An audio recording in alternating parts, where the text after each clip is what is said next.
Even non-bakers become bakers during the holiday season. This time of year, everyone is making cookies, cakes, and pies. But if you want a real showstopper, I have 3 magic words for you: chocolate hazelnut cheesecake. This thing is superbly impressive and comes together really quickly.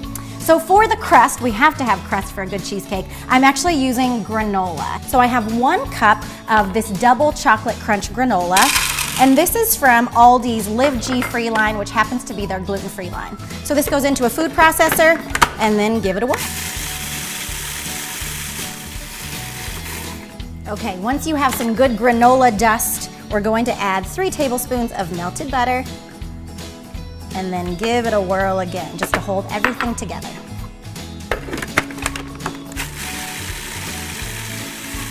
Okay, crust is good to go, and now it's just time to go into a pan. So I have a 6-inch cheesecake pan with one of those false bottoms, or you could use a springform. I've lightly greased it and then wrapped foil around the bottom just to prevent any leakage. So you just want to get every last bit of this out.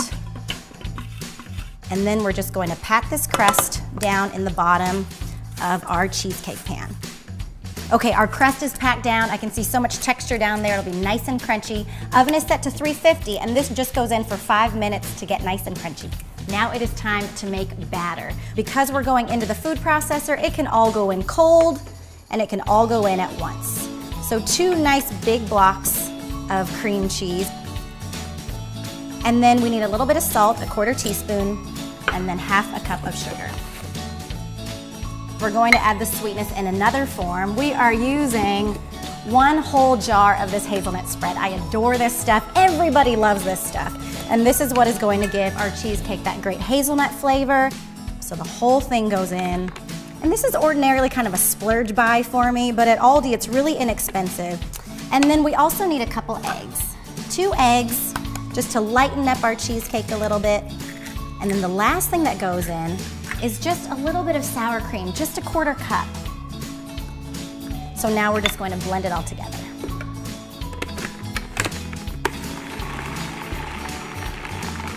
And then we will go ahead and load our batter right onto the crust. So just smooth the top of this really nicely. And then I've just set this little 6-inch pan into a 9 by 9-inch baking dish, and then that way we'll be able to add some water to our baking dish so that we can bake this in a water bath.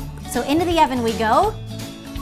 Set your cheesecake on, and then I've got my water here on standby. We'll just fill it about 1 inch to 1.5 inches up the sides of the pan, 45 minutes or until it's no longer jiggly in the center. Okay, I baked this guy until it was no longer jiggly, and then chill it thoroughly for longer than you think. And then I'm going to go ahead and unmold it. And we're going to unmold. Watch the magic happen. So we have this dense, nice, high, beautiful cheesecake. I'm just going to transfer it to a plate. We're gonna take this thing to a stunner. So I am using these cream wafer rolls, and this is what I love about Aldi, is there's all kinds of really unique items. So you can cut these to the height of that cheesecake, and then we're basically building a little cookie fence.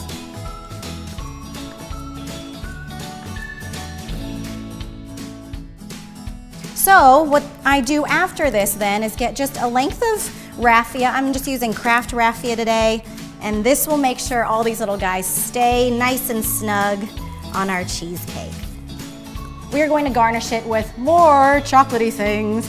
So I love the chocolate aisle at Aldi. That's probably where I spend most of my money. There's always a different kind of chocolate to buy, and I love that there's so many different German imports. And I'm just chopping this up, and then we'll pile this in the center.